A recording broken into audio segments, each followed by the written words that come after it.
Hey, what's up, everybody? Welcome back to the channel. With me, RJ, my teammate on Mike's Bikes. Welcome to the channel, RJ. Hey, Jeff. Thanks for having me.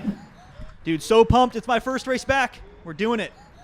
This is the Folsom Summer Criterium, and it is on paper like the most vanilla, boring office park crit you can imagine. But we had a very significant crosswind on today's race. About 15 miles an hour. Definitely a field-shattering crosswind. And that kind of changes our plans on Team Mike's Bikes. We were headed up there. What were we thinking as a team plan on our way up there, RJ? Well, we were wondering kind of how it was going to play out. Would it play out like a normal sprint finish that you see in these crits, or would it be a breakaway? I was thinking breakaway because of the wind. But then I started thinking, like, well, who's the sprinter? Because it's my first race back. I don't know if I can still rip a proper sanctioned race sprint at the end of a race. Meanwhile, you, Ryan, Justin, you guys have been picking up the slack while I've been away. So you guys have proven sprints over the last couple of months. And I jokingly said, you know what? Why don't all of us make the breakaway? And that's what we did. So let's dive into some race footage. We're going to talk about the teams that were there. We're going to talk a little bit more about the course. Let's find out how we executed on our plan. Okay, so the first third of this race, it was really touch and go. So this crosswind was pretty brutal. And there were like 60 people in this field. Let's first talk about who was actually here. We had Criterium Elite. You guys know them. They're one of the big competitions here in NorCal. We had Cliff Bar. We had Ride Bikes Bro. We had Performance Bike. We had a Echelon member, David Grief, really strong local rider. He was a big threat for sure, especially in the crosswind. Tons of other people I'm failing to mention. My apologies. Point is, it was a really tough race, and for the first third or so, it just seemed like a break was going to happen. It was just a question of who was going to be in it. Is that the feeling you had, RJ? You know, Jeff, I'm not going to lie to you. I spent most of the first third of the race in the back doing absolutely nothing until I saw Ryan attack. And then pretty much all hell broke loose. So Ryan, I've joked with other folks about Ryan because you talk about sprinters and it's like, oh yeah, sprinters usually don't have a high FTP, and then you talk about climbers and time trialists. Oh yeah, they usually don't have a good sprint. Ryan is just like, I'm gonna check both those boxes. So Ryan, as you see right now, was just put in this attack and then was just like, I'm just gonna sit up here at about 400 watts for 10 minutes and just kind of plant the Team Mike's Bikes flag and say okay guys, we're doing this. Who's joining me? And RJ, you joined him. How'd you make that happen? So when he attacked, I saw a group of 6 start to make the bridge up to him. And the crosswinds were pretty heavy at the time. I could tell that the field was getting a little tired of this constant attacking.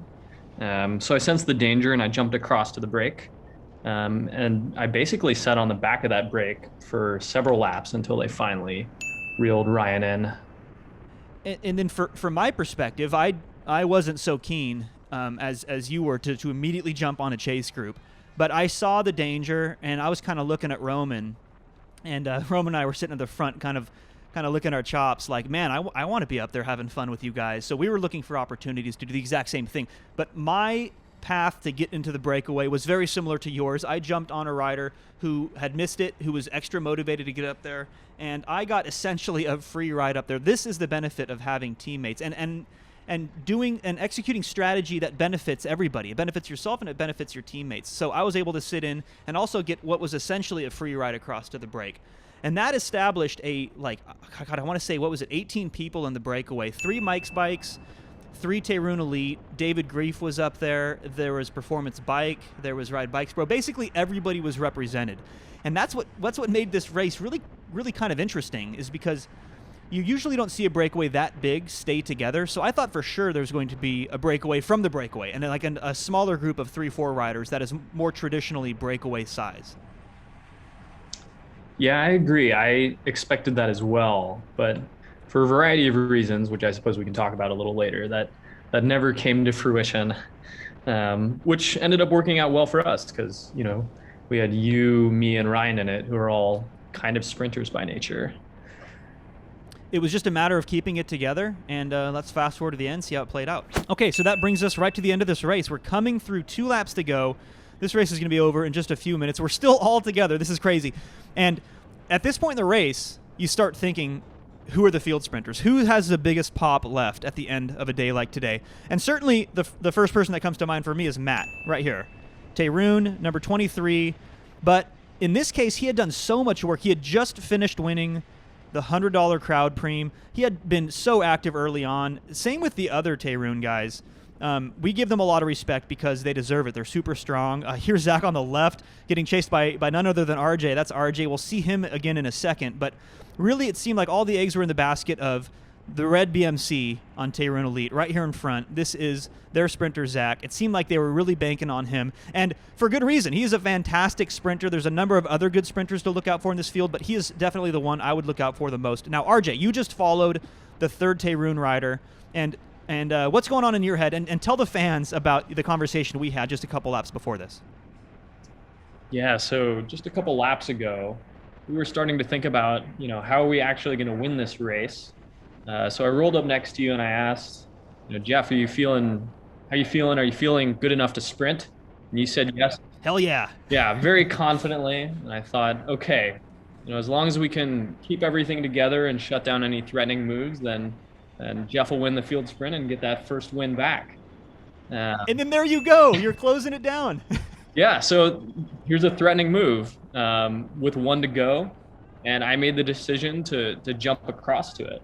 I knew that neither you or Ryan were on my wheel, so no reason to just drag the field up. Yeah, smart move.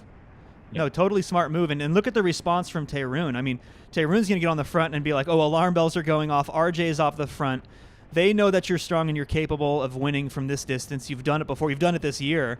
So now they're kind of panic chasing back. And Ryan, who has positioned himself just perfectly here behind the Tayroon chase. So just in case Tayroon brings you back, Ryan's in position to sprint. This is just looking so great. This is the power of good teamwork.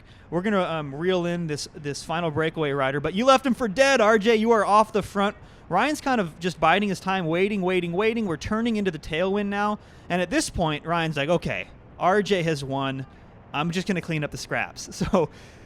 So Ryan's going to make it look so easy with his mountain biking background. He's just going to smash this final corner. 1,250 watts after a day of attacking, breaking away, chasing everything down. He makes it look so incredibly easy. RJ, coming in for the big W. Congrats, dude. Thanks, Jeff. It felt good.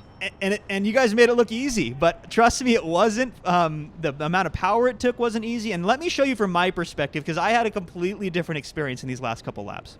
All right, this is my perspective. We're coming through the final lap. And guys, this is my first race back. I was thinking maybe I could win this. But remember, I told RJ, do your thing, man.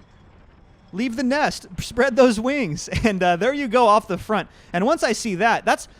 Okay, so the first thing you'll notice is we're 1 lap to go, and I'm way out of position because I thought that somebody was going to do what you did before you did it, RJ, and I was positioning myself to, follow this late race breakaway. There are, 20 people in this break, and I think only 3 people actually want to sprint, which is why I'm surprised nobody tried that until you did because it was successful. We already know that you won. So now I'm like, oh, crap, RJ's off the front. I want to be up where Ryan is because, like we talked about earlier, Ryan is right behind the Tayroon lead out, and he's where the action's happening. So I'm going to get out in the wind here. Not ideal, but I want to get up and have some fun with Ryan, and I want to take them podium spots. So this is a really weird situation where usually we're organized with 2-3 laps to go. You can hear me yelling at Ryan, but we can't organize on the front with 2 laps with a lap to go because we don't want to chase our teammate back. So I yell at Ryan, I look on my right, and then, oh my God, the most terrifying thing happens. And this guy just comes up the inside with way too much speed. And you can hear me. I'll bleep that out. I had some words to say. But let's watch that one more time in slow motion because that was a little bit terrifying. Okay, so here we are coming to the final corner. I'm yelling at Ryan to protect the inside because here comes red BMC on Tayroon trying to take the inside. I take a glance to my right, and then I kind of ease off because, bam, here comes Yellow Helmet. We were already taking a really tight line to prevent exactly that from happening, but he was just like, Jesus, take the wheel. I am not going to touch brakes. He almost takes my front wheel out, pops back into the course, almost takes me out again, and I was like, you know what? Nah, I noped right out of that sprint. And hey, welcome back to racing, I guess. Yeah, hey, it's Kurt racing. That's how it goes sometimes. And in hindsight, you know what I should have done, looking back now? is I kind of broke my own rule. First of all, 173 beats per minute, not particularly high. I was on a pretty special day. The fitness is good. What I should have done is once we rounded that corner, I noticed that you were gone. The race was over. I should have just stood up into that tailwind and did what I always tell you guys to do, which is, hey, it's a race for the final corner. Yellow Helmet just took it very literally and really raced for the final corner. I'm just happy nobody crashed. No hard feelings. But yeah, I definitely got spooked on my first race back. That's for sure. But anyway, RJ, awesome result, man. I'm so stoked to be racing back with you guys, and congrats again on the win. Yeah, thanks, Jeff. Congrats on coming back to racing. I'm excited to get to race more together this year. Thanks, everybody, and as always, catch you in the next one.